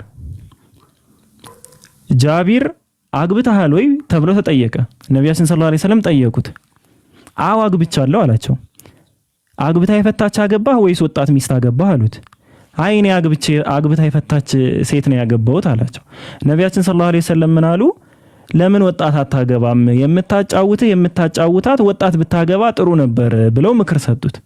ያ ማለት ነቢያችን ሰለላሁ ዐለይሂ ወሰለም ወጣት ሴት የሆነ ለወንድ ልጅ ማትስብ ምናምን አይነት ስላልሆነች አይደለም፣ ትስብ ነበር። ግን ምንድነው ያሉት? ለራሳቸው ሲሆን የተቸገሩ ሴቶች፣ አግብቶ የፈቱ ሴቶች፣ ባል የሞተባቸውን ሴቶች እያገቡ ለሌላ ሰው ግን ወጣት እንዲያገቡ ይመክሩ ነበር። አጅር ያለውም ያው አግብታ የፈታች መሆኑንም ማስታወሱ እንዳለ ሆኖ ማለት ነው። ታዲያ እኔ ነብይ ናቸው ሴቶችን ብለው እንትን ያሉት ነብይ ነኝ ብለው የተነሱት ሴቶችን ፈልገው ምንም ባላጡት ነገር ያ ሁሉ ስቃይ ያ ሁሉ ረሃብ ላይ ያሳለፉ ጧይፍ ላይ እንደዛ በድንጋይ እየተወገሩ ለሴቶች ብለው ማግባት እየቻሉ ነብይ ነኝ ሳይሉ ይሄ ምንም የማይመስል ነገር ነው። ሶስት ምክንያቶችን አይተናል። አንደኛ ገንዘብ፣ ሁለተኛ ንግስና ወይም ዝና፣ ሶስተኛ ሚስቶች። ከመቀጠል በፊት ቃልን ልጠይቅሽ፣ ከነዚህ ሶስቶች ምክንያቶች ውስጥ ያልተመለሰልሽ አለ? ከዛ በኋላ ሌሎች ምክንያቶችን አነሳለሁ። ቃል ቀጥይ። አይ ቀጥል። የጥያቄ የለኝም፣ ሰማለሁ። መልካም እሺ። ሌላው ብዙ ሰው ከሚያነሳቸው ምክንያቶች ውስጥ ምንድነው ዲሉዥን የሚባል ነገር አለ። ዲሉዥን ማለት መምሰል። መስሏቸው ቢሆንስ የሆነ ነገር የተገለጠላቸው ምናምን ነገር መስሏቸው ቢሆንስ? ዲሉዥን የሚባለው በሽታ ምናምን በሽታ መሰለሽ? ለምሳሌ መንገድ ላይ አስፋልት ወጣሽ፣ አስፋልት ያያየሽ ይሄ ነገር አስፋልት አይደለም ወንዝ ነው እንደማለት ነው። ግልጽ ያለ እውነታ ሰው ሁሉ የሚያውቀውን እውነታ አይደለም ብሎ እንደመደባበስ ማለት ነው። ይሄ ዲሉዥን ይባላል። ስለዚህ እንደዛ ነብይ የሆኑ መስሏቸው ቢሆንስ? ይሄ የተሳሳተ እምነት ኑሯቸው ቢሆንስ? እኔ ነብይ ነኝ ብለው አስበውስ ቢሆን? ያ ደግሞ በፍጹም ሊሆን አይችልም። ለምን? ህይወታቸውን ስናየው አንድም ቀን ላይ በስህተት የሚታወቁ ሰው አልነበሩም። አስዋዲቁል አሚን ነው የሚባሉት፣ ታማኙና እውነተኛው። ዲሉዥን ያለበት ሰው ግልጽ የሆኑትን እውነታዎች ነው ውሸት የሚለው። ግልጽ የሆኑ ነገራቶችን ነው የሚያነሳው የሚክደው። ነቢያችን ሰለላሁ ዐለይሂ ወሰለም ግን እንደዛ አይነት ህይወት አልነበራቸውም። እንደዚህ የዲሉዥን ህይወት አልነበራቸውም። ሰዎች የሚናገሩት ነገር በሙሉ እውነት ነው። እውነት ሆኖም አግኝተውታል። የሰጡት ምስክርነትም ያ ነው። ኢቭን አይደለም በዛ ጊዜ ስለተፈጠሩ ነገሮች ይሄ የሆነ ነገር አይተው ይሄ ትክክል አይደለም ይሄ ስህተት ነው ስለሚሏቸው ነገሮች አይደለም፣ ወደፊት ስለሚከሰቱ ነገራቶች እንኳን እውነተኛውን ነገር አስቀምጠዋል፣ ተናግረዋል። ከተናገሩት ውስጥ አንድም ውሸት የሚባል ነገር የለም። ሰዎቹ ምንድነው ያሉት? ሰዎቹ ሲያነሱ ነብዩ መሐመድን ሰለላሁ ዐለይሂ ወሰለም በውሸት ታውቋቸው ነበር ሲባሉ በፍጹም እኛ በውሸት አናቃቸውም። ነብይ ነኝ ከማለቱ በፊት አንድም ውሸት ላይ አይተንባቸው አናቅም። እሳቸው ታማኙና እውነተኛው ነበር የሚባሉ። ስለዚህ መስሏቸው ሊሆን አይችልም። ብዙ ምክንያቶች ይነሳሉ፣ በጣም ብዙ ምክንያቶች። ከዛ ምን የሚነሳ ደግሞ ሌላ ምክንያት አለ። ኦኬ ማህበረሰባቸው የዘቀጠ ነበር። የጃሂልያ የሚባለው ማህበረሰብ፣ የአላዋቂዎች ማህበረሰብ፣ ሴት ልጅን ከነነብሳቸው የሚቀብሩ ማህበረሰብ፣ መጠጥ በጣም አብዝተው የሚጠጡ ማህበረሰብ። ያ ማህበረሰብ የዘቀጠ ስለነበር ማህበረሰባቸውን ለመለወጥ ሊሆን ይችላል ነብይ ነኝ ያሉት። ምናልባት ማህበረሰባቸውን ለመለወጥስ ቢሆን ብለው እንደ ጥያቄ ያነሳሉ ማለት ነው። ማህበረሰባቸውን ለመለወጥስ ቢሆን ካሉበት ዝቅጠት ምናምን ያ እንደ ምክንያት የማይነሳበት ምክንያት ምንድነው? ነብይ ነኝ ሳይሉ የመለወጥ አቅም ነበራቸው። ታሪካቸውን ስናይ አንደኛ ሰዎቹ ታማኙና እውነተኛው መሐመድ በሚል ነው የሚያውቋቸው። ሁለተኛ ደግሞ የእሳቸውን ፍርድ ይቀበሉ ነበር ምንም ሳያመነቱ። ይሄ ከአባም በሚያፈርሱ ሰዓት የተከፋፈሉበትን ሁኔታ ላይ ታሪኩን ማየት ይቻላል። ከአባም በሚያፈርሱ ሰዓት አፍርሰው እንደገና ሲገነቡ ሐጀረል አስወድ የሚባለው ከጀነት የወረደ ድንጋይ ተብሎ የሚታመነው እንደዛ ብለን የምናምነው ድንጋይ ላይ ሲደርሱ በጎሳ መጣላት ጀመሩ። የኛ ጎሳ ነው የሚሰቅለው፣ የኛ ጎሳ ነው የሚሰቅለው በሚል። ታዲያ ግን ነቢያችን ሰለላሁ ዐለይሂ ወሰለም እዛ አካባቢ አልነበሩም። በዛ ሰዓት አልነበሩም። ምን ሆነ? በቃ እንድንስማማ በዚህ በኩል የሚመጣ ሰው ማንም ይሁን ማንም የሱን ፍርድ እንቀበላለን አሉ። እሺ ሲባል አጋጣሚ ሆኖ በዛው ዝግብ መሃል ማን መጡ? ነቢያችን ሰለላሁ ዐለይሂ ወሰለም መጡ። ነቢያችንን ሰለላሁ ዐለይሂ ወሰለም ገና እንዳዩአቸው ምንድነው ያሉት? ይህማ ታማኙ መሐመድ ነው። የእርሱን ፍርድ ለመቀበል ተስማምተናል አሉ። ሁሉም በአንድ ድምጽ ተስማሙ። ለምን? ያውቋቸዋል። ታማኙ ሙሐመድ ነው። የሱን ድምጽ ለመቀበል ተስማምተናል፣ የሱን ውሳኔ እንቀበላለን አሉ። ስለዚህ ነብይ ነኝ ሳይሉ በፊት ተሰሚነት አልነበራቸው? ነበራቸው። ታዲያ ነብይ ነኝ ማለቱ ምንድነው ጥቅሙ?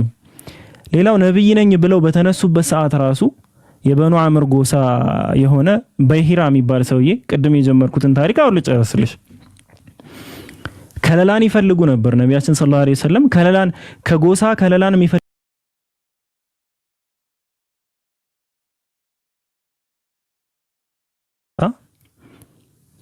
ከዛ ሲሰማ ነገራቸውን ሲሰማ ንግግራቸውን ሲሰማ ተማረከና ይህ ሰው በእጃችን ከሆነማ አረቢያን በሙሉ እንቆጣጠራለን ብሎ አሰበ። ስለዚህ ለነቢያችን ሰለላሁ ዐለይሂ ወሰለም ሄደና ምን አላቸው? እኛ ነብይነትን እንቀበላለን፣ ችግር የለውም። አንድ አምላክ የምትለውንም እንቀበላለን፣ ከለላንም እንሰጣለን። እንግዲህ ይህ ከስደታቸው በፊት ነው። ከለላንም እንሰጣለን፣ እንቀበላለን።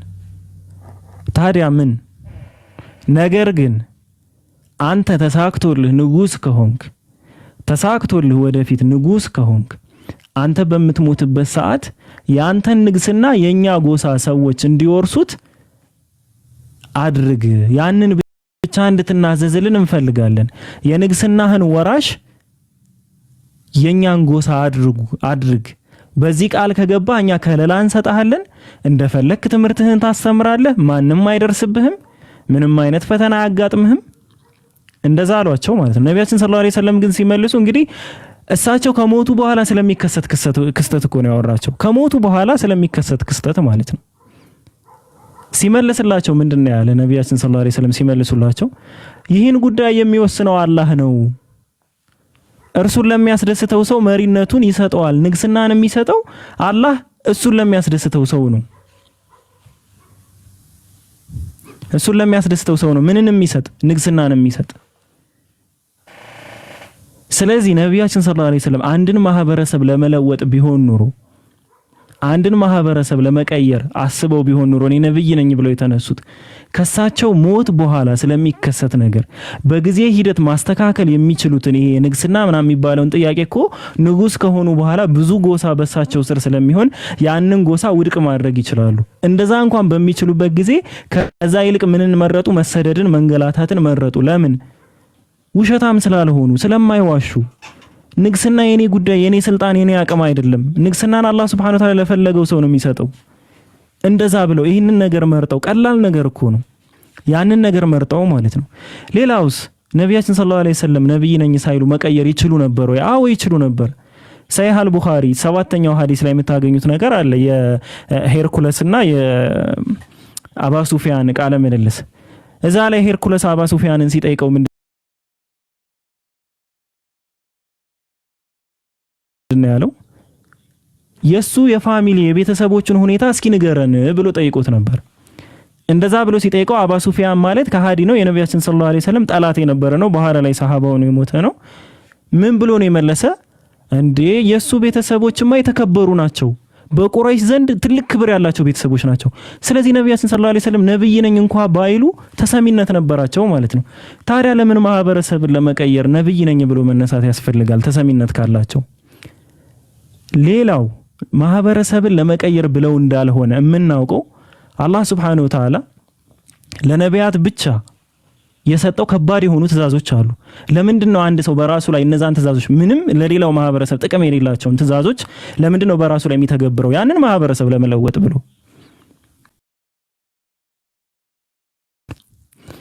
ያ አዩሃል ሙዘሚል የሚለው የቁርአን አያ ሲወርድ በምዕራፍ 73 ላይ ቁጥር 1 ጀምሮ ታገኘዋለሽ። አንተ ተከናናቢ ሆይ ሌሊቱን ሁሉ ጥቂት ሲቀር ቁም ስገድ፣ ግማሹን ቁም ወይም ከርሱ ጥቂትን ቀንስ። ሌሊቱ ሙሉ ትንሽ ሲቀር በስግደት እንዲያሳልፉ አዘዛቸው። በነቢያችን ሰለላሁ ዐለይሂ ወሰለም ላይ ግዴታ ነበር ይሄ። ነገር ግን የሳቸው ሰላት ምን ይመስል ነበር? ይሄ አሁንኛ እንደምንሰግደው 5 ደቂቃ ጠቅጠቅ አድርጎ መነሳት ነው? አይደለም፣ እንደዛ አይደለም። ስለ ሰላታቸው የሚናገር ሐዲስ አለ። ሰሂህ ሙስሊም ሐዲስ 772 ላይ ታገኙታላችሁ። አንዴ ቆመው የኛን አሰጋገድ ካወቅሽ ምናልባት ቃል አንዴ በቆሙበት ሱረቱል በቀራ ማለት 286 ወይም ደግሞ 285 አንቀጾች ያሉት ሁለተኛው ምዕራፍ ነው። ሱረቱል በቀራ ማለት በጣም ረጅም ነው። ኢቭን በኦዲዮ ልታዳምጪው ብትይ ከአንድ ሰዓት ተኩል በላይ እስከ 2 ሰዓት ነው። ነቢያችን ሰለላሁ ዐለይሂ ወሰለም ሲቀሩ በጣም ተረጋግተው ነው የሚቀሩ። ያንን ምዕራፍ አነበቡ። አብሯቸው ተከትሎ ሊሰግድ የቆመ ሰው ነበር፣ ሁዘይፋ መሰለኝ። ያ ሊሰግድ የቆመው ሰው ኦኬ 100ኛው ቨርስ ላይ ሲደርሱ በቃ ይወርዳሉ ይጎነበሳሉ ብዬ ጠብቅኩ አለ። 100ን አለፉ። በቃ ሱረቱል በቀራ ሙሉ ምዕራፉን ሲጨርሱ ይወርዳሉ ይሰግዳሉ ብዬ አሰብኩ አለ። ያን ጨርሰው ሱረቱን ኒሳን ቀጠሉ። ሶስተኛው ምዕራፍን በጣም ረጅም ምዕራፍ ነው።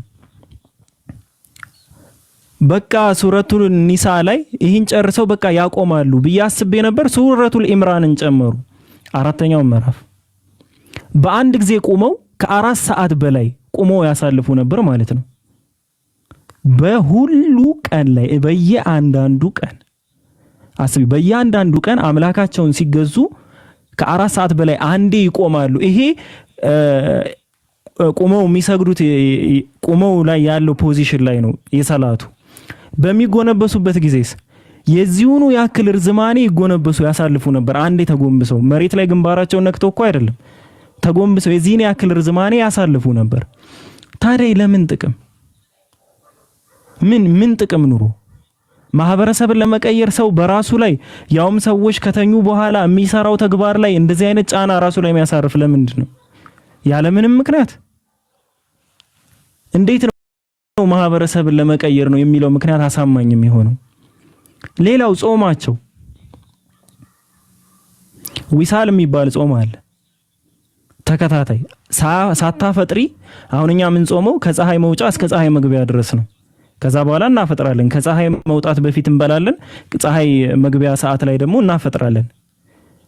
እሳቸው ሳያፈጥሩ 3 ቀን ምናምን ይጾሙ ነበር በተከታታይ ምንም ምግብ ሳይበሉ። ግን ሰሃቦችን ግን ከልክለዋል። እንደዚህ አይነት ጾም እንዳይጾሙ ከልክለዋቸዋል። ሰሂህ ሙስሊም ላይ ሐዲስ 1103 ኤ ላይ ታገኘዋለሽ። ከልክለዋቸዋል። እንደዚህ አይነት ጾም እንዳይጾሙ ከልክለዋቸዋል። እንደ እርሶ እኮ ይጾማሉ አሉ። ምክንያት አቀረቡ ሰሃባዎች። ለምንድነው እኛ የሚከለክሉን? እርሶ እኮ ይጾማሉ አሉ። እንዴ ከናንተ መካከል እንደኔ ያለ ሰው ማን ነው? እኔ እኮ ነብይ ነኝ፣ አላህ Subhanahu Wa Ta'ala ይመግበኛል። ይሄ በእኔ ላይ ግዴታ ነው፣ በእናንተ ላይ ግን አይደለም፣ ክልክል ነው። ይሄ ስትፈልጉ ትሰሩታላችሁ፣ ስትፈልጉ አሰሩትም አይደለም፣ ክልክል ነው። ይሄ ነገር ክልክል ነው። በቃ ይሄ እንደዚህ አይነት ጾም በአማኞች ላይ የተከለከለ ነው። ሌላው ነቢያችን ሰለላሁ ዐለይሂ ወሰለም ማህበረሰብን ለመለወጥ ቢሆን እንዴት ነው በውሸት የምትለውጪው ማህበረሰብን? እንዴት ነው ሰው በውሸት የሚለውጠው? ውሸትን ያውም በጣም የተጠላ ሆኖ ማለት ነው። ነቢያችን ሰለላሁ ዐለይሂ ወሰለም እኮ ሲጠየቁ ሙወጣ ማሊክ ላይ ሐዲስ ቁጥር 19 ላይ ሲጠየቁ ምንድነው ያሉት? አንድ ሙስሊም እንደ አንድ ሙእሚን አንድ አማኝ ፈሪ ሊሆን ይችላል ወይ ተብለው ተጠየቁ። አዎ ፈሪ ሊሆን ይችላል። አማኝ ሆኖ ፈሪ ሊኖር ይችላል። እሺ አንድ አማኝ የሆነ ሊሳሳት ሊሰርቅ ምናምን ይችላል ወይ? አዎ ሊሰርቅም ይችላል። ከዛስ ደግሞ ጠየቃቸው። ምን አላቸው? አንድ ሙስሊም ሊዋሽ ይችላል ወይ? አንድ ሙእሚን አንድ አማኝ ሊዋሽ ይችላል ወይ ሲባል በፍጹም አሉ። ውሸት የአማኝ ባህሪ አይደለም። ታዲያ እሳቸው ለምንድን ነው ማህበረሰብን ለመለወጥ ነብይ ነኝ ብለው የሚዋሹት? ለምን? ምን ጥቅም ኑሮ? ምን አይነት ጥቅም? ለውሸት ጠንከር ያለ ያው ማስተምሮ እያለ ማለት ነው እስልምና ላይ ላይ ለአስተባባዮችም ያን ጊዜ ወዮላቸው ለነዚያ እነርሱ በውሸት ውስጥ የሚጫወቱ ለሆኑት ይላል አላህ Subhanahu Wa Ta'ala። ለአስተባባዮች ለውሸታሞች ወዮላቸው እያለ ነው። ታዲያ እንዴት ነው በውሸት ማህበረሰብን ለመቀየር ብለው በውሸት ነብይ ነኝ የሚሉት? እንዴት? ሌላው ራእይ በሚወርድላቸው ሰዓት የሚታይባቸው ምልክት አለ። እንዴት ነው ያንን ምልክት በራሳቸው ላይ ሊፈጥሩ የሚችሉት? እንዴት? ሰሂህ አልቡኻሪ 2ኛው ሐዲስ ላይ ታገኙዋለሽ። ነቢያችን ሰለላሁ ዐለይሂ ወሰለም በጣም ብርድ በሆነ ወቅት ላይ ምናልባት ከኢትዮጵያ ውጭ ካለሽ በተለይ አረብ ሀገር ካለሽ የብርዱ ሰዓት ላይ ምን ያክል ብርድ እንዳለ ይታወቃል። በረሃ ላይ በጣም ከባድ ብርድ ነው። በዛ የብርድ ሰዓት ላይ ላብ እስኪያወርድባቸው ድረስ እስኪንጠባጠብ ድረስ ላብ በሙቀት ይዘፈቁ ነበር። ታዲያ ነቢያችን ሰለላሁ ዐለይሂ ወሰለም የራሳቸውን ስጋ እየተቆጣጠሩት ነው፣ ሆን ብለው እንዲያለባቸው እያደረጉ ነው፣ ያውም በጣም በብርድ ሰዓት። ነቢያችን ሰለላሁ ዐለይሂ ወሰለም ማህበረሰብን ለመቀየር ቢሆን ኑሮ ይሄ ምልክት እንዴት ነው ሊታይባቸው የሚችለው? እንዴት ነው እንደዚህ አይነት ምልክቶች እንዴት ነው ሊታዩባቸው የሚችለው? ሰሂህ ሙስሊም ሐዲስ 2306 ኤ ላይ ሱሐባዎች መላእክትን ያዩ ነበር። በነቢያችን ሰለላሁ ዐለይሂ ወሰለም በኡሁድ ጦርነት ላይ በግራ ጎናቸውና በቀኝ ጎናቸው ጅብሪልንና ሚካኤልን እንዳየ ሱሐባው ይናገራል። ጅብሪልና ሚካኤልን። ታዲያ በውሸት ማህበርን ለመለወጥ እኔ ነብይ ነኝ ብለው ተነስተው ቢሆን ኖሮ እነዚህ መላእክቶች የት ነው የመጡት? ነጭ በነጭ የለበሱ የሆኑ በነጭ ፈረስ ላይ ያሉ ከዚህ በፊት ታይተው የማይታወቁ እንዴት ነው እነዚህ መላእክቶችን ሰዎች ሊያዩ የሚችሉት? ሰሂህ ሙስሊም ሐዲስ 8 ኤ ላይም እንደዛው ጅብሪል መጥቶ ሲያናግራቸው በአይናቸው ተመልክተዋል። ሰሃቦች ቁጭ ብለው በአይናቸው ተመልክተዋል።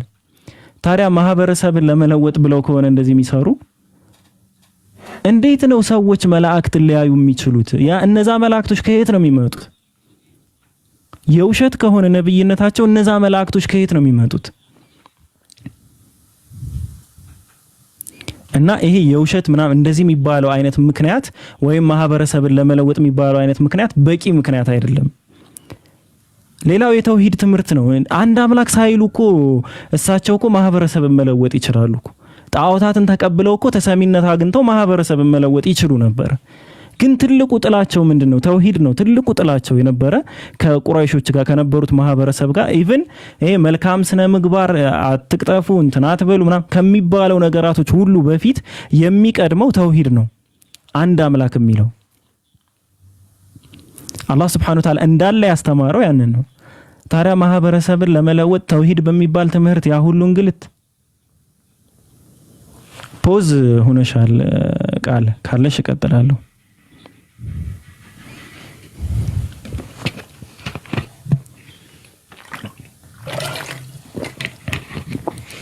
ካለሽ አሳውቂኝና እቀጥላለሁ። ከዛሬ በኋላ እንደሚነሳ ነቢያችን ሰለላሁ ዐለይሂ ወሰለም ነብይ አይደሉም ለማለት ምን ፈልገው ነው ብለው ሊያነሱ እንደሚችሉ እናያለን ማለት ነው። ቃል ተመልሰሻል?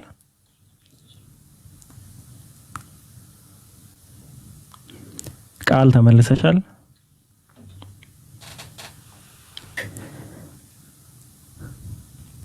ቃል ኪዳን አላህ አይሰማም። ይቅርታ ስልክ ገብቶልኝ ቀጥሎ ችግር የለውም። እሺ ሌላው ምንድነው እያልኩ የነበረው ዋናው ትምህርታቸው ተውሂድ ነው የነበረው። አንድን አምላክ ማምለክ ነው የነበረው። ትልቁ ትምህርት ያ ነው። የተጣሉትም በዛ ምክንያት ነው። በወንጀላቸው በኃጢያታቸው ምናምን ምክንያት አይደለም። ያ ኔክስት ላይ የመጣ ነው። ነቢያችን ሰለላሁ ዐለይሂ ወሰለም በሰሂህ አልቡኻሪ ሲናገሩ ሐዲስ 5827 ላይ ማንኛውም ሰው ከአላህ በቀር ሌላን አካል ካላመለከ በዛው እምነቱ ላይ ከሞተ ጀነት ነው የሚገባው አሉ። ከዛስ ዝሙት ቢሰራም ብሎ ጠየቀ ሰሃባው። አዎ ዝሙት ቢሰራም ቢሰርቅም አለ። አዎ ዝሙት ቢሰርቅም በአላህ ላይ እስካላሻረከ ድረስ ጀነት ነው የሚገባው። 3 ጊዜ ደጋግሞ ጠየቃቸው። 3 ጊዜ ደጋግሞ መለሱ። ማህበረሰብን ለመለወጥ ቢሆን ኑሮ አንድ አምላክ የሚለውን ነገር ትተው ሌሎች መልካም ነገሮችን ብቻ አያስተምሩም ነበረ? ለምንድነው አንድ አምላክን ብቻ ያመለከ ጀነት ይገባል ብለው ሌሎቹን እንደ ኔክስት ያስቀምጧቸው? ኢቭን ተቀጥተው ወደ ጀነት እንደሚመለሱ የተናገሩት በሌላ ሐዲሳቸው ላይ ለምን ምን አስፈላጊ ሆኖ ማህበረሰብን ለመቀየር ለመለወጥ ቢሆን ኑሮ? እና ያ ሁሉ ጠብ ያ ሁሉ ነገር የተነሳው ምን ብለው ነው? አንድን አምላክ አምልኩ ብለው ነው እንጂ የምትሰሯቸው መጥፎ ስራዎች ተከልከሉ ምናምን ብለው አይደለም። ቁረይሾች አቡ ጧሊብን መጣው እኮ ለማስጠንቀቅ ሞክረው ነበር። አማልክቶቻችንን ያነውራል፣ ስለዚህ አስጠንቀቅልን፣ አለበለዚያ አንተንም ሆነ ነብዩ መሐመድን ሰለላሁ ዐለይሂ ወሰለም አንለቃችሁም እንዋጋቸዋለን ብለው ነበር። አቡ ጧሊብ አጎታቸውም እንኳን ፈርቶ ወደ ነቢያችን ሰለላሁ ዐለይሂ ወሰለም ሄዶ ምን አለ? የወንድሜ ልጅ ሆይ ወገኖችህ ከኔ ዘንድ መጥተው እንዲህ አሉኝ፣ ከኔም ከራስህም ላይ ጉዳትን አስቀር፣ የማልችለውን ነገር አታሸክመኝ አሉ። ነቢያችን ሰለላሁ ዐለይሂ ወሰለም ግን ሲመልሱ ምንድነው ያሉት? አጎቴ ሆይ ይህን ጉዳይ እተው ዘንድ ፀሐይም በቀኝ እጄ ጨረቃም በግራዬ ቢያኖሩልኝ እንኳ አላህ ይፋ እስኪያደርገው ወይም እኔ እስክጠፋ ድረስ አልተወውም አሉ። ማህበረሰብን ለመለወጥ የሚባለው ሐሳብ እንደው በቂ ምክንያት ቢሆን ኑሮ የውሸት ነብይ ነኝ ለማለት እንዴት ነው ለአንድ አምላክ እኔ እስክጠፋ ድረስ አልተወውም? እስክጠፋ ድረስ በአንድ አምላክ እኮ ነው ጸባቸው የነበረው። እንዴት እንደዛ ይሉ ነበር?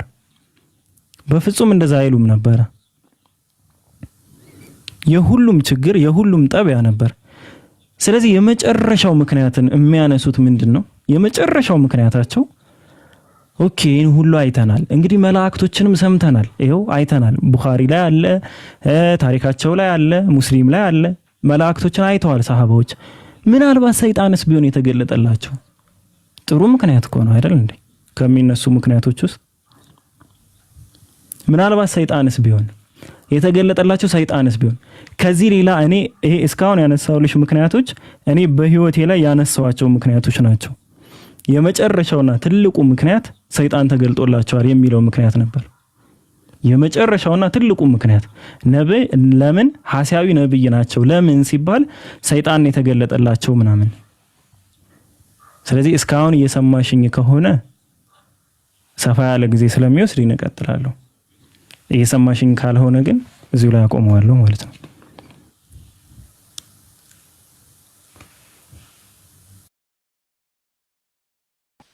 ታላቁ እየሰማው ነው፣ ግን ካሁን በኋላ ብዙ የማውራት ድሉ ስለሌለ ብዙ አልቆይምና በጣም ነው የማመሰግነው። ጥሩ ነገር ነው የነገርከን። ያው የእናንተ ስራ መንገድ መክፈት ነው። ያንን ነገር ደግሞ ፈልገው ማግኘት የኛ ፋንታ ነው። እናንተ መንገድ ከፋሾች ናቸው። ቴንኪው፣ አመሰግናለሁ። ውስጥሽ ታደርጊዋለሽ። ሰይጣን ተገልጦላቸው የሚለውን እሱ ሐሳብ ሰፊ ስለሆነ ሌላ ቀን አወራሻለሁ ወይም አወራቸዋለሁ ሌሎቻችሁም ካላችሁ። ግን ለራስሽ እንድትመልሺው መፈልገው ነገር አላህ Subhanahu Wa Ta'ala ከሞትሽ በኋላ የቂያማ ቀን ቀስቅሶ ኢቭን ዛሬ ብትሞጪ ማለት ነው ድንገት አላህ ያደርግብሽ ለምንድነው ያላመንሽው ብሎ ቢጠይቅሽ ምንድነው የምትሰጪው መልስ? ይሄንን ለራስሽ መልሺው። ምንድነው የምትሰጪው መልስ የሚለውን ነገር ለራስሽ መልሺው። በነገራችን ላይ ማንም ሰው እዚህ ሚዲያ ላይ ሻሃዳ እንዲይዝ ምናምን አይደለም። የሻሃዳ ቃሉን አይ ቲንክ የምታውቂው ይመስለኛል። ህይወትሽን ማዳን ከፈለግሽ ማናችሁም እዚህ ሙስሊም ያልሆናችሁ አካላቶች ካላችሁ ማዳን ከፈለጋችሁ የሻሃዳውን ቃል የምታውቁት ከሆነ እባካችሁ ማንንም ሰው መጠየቅ አይጠበቅባችሁም። ከማንም ሰው መሄድ አይጠበቅባችሁም። ማንም ሰው ሊያስይዛችሁ አይጠበቅባችሁም። ራሳችሁ ማለት ትችላላችሁ። ራሳችሁ እመኑ፣ ራሳችሁ ተቀበሉ። በቃ በውስጣችሁ ተቀበሉት። ለሰው ይፋ አታድርጉት። ሰው የራሱ ጉዳይ ነው። የራሳችሁን ብቻ ኑሩ። ከተሳሳትኩ ኡስታዞች ያርሙኛል። አንቀጹን ስለማላስተውስ የት እንዳለ ያ አዩሃ الذين آمنوا قوا أنفسكم وأهليكم نارا وقودها الناس والحجارة እንደዚህ ይላል ቁርአን ላይ። እናንተ ሰዎች ሆይ ነፍሶቻችሁንና ቤተሰቦቻችሁን መቀጣጣያዋ ድንጋዮችና ሰዎች ከሆነችው እሳት ጠብቁ ይላል አላህ Subhanahu Wa Ta'ala። ያስቀደመው ነፍሶቻችሁን ነው፣ ራሶቻችሁን ነው። ራሳችሁን አድኑ ሚል ነው ያስቀደመው። ከዛ ነው ወደ ቤተሰብ ወደ ሌላ አካል የምትሄዱት። ስለዚህ እዚህ ካላችሁ ምናልባት ምንድነው የምታቀርቡት ምክንያት? እናንተ ነብያችን ሰለላሁ ዐለይሂ ወሰለም ላለመቀበል ምንድነው የምታቀርቡት ምክንያት? አላህ Subhanahu Wa Ta'ala ላለመቀበል አምላኬ ነው ብሎ ላለማመን ምንድነው የምታቀርቡት ምክንያት? ምክንያቶቻችሁን እስኪ ለራሳችሁ ጠይቁ። በዛ መንገድ ላይ ትክክለኛ ነገር አላያችሁም ወይ አላገኛችሁም ወይ ሚለውን ራሳችሁ ጠይቁ። እስኪ ምክንያቶቻችሁን ራሳችሁ ጠይቁ እና ይሄን ነገር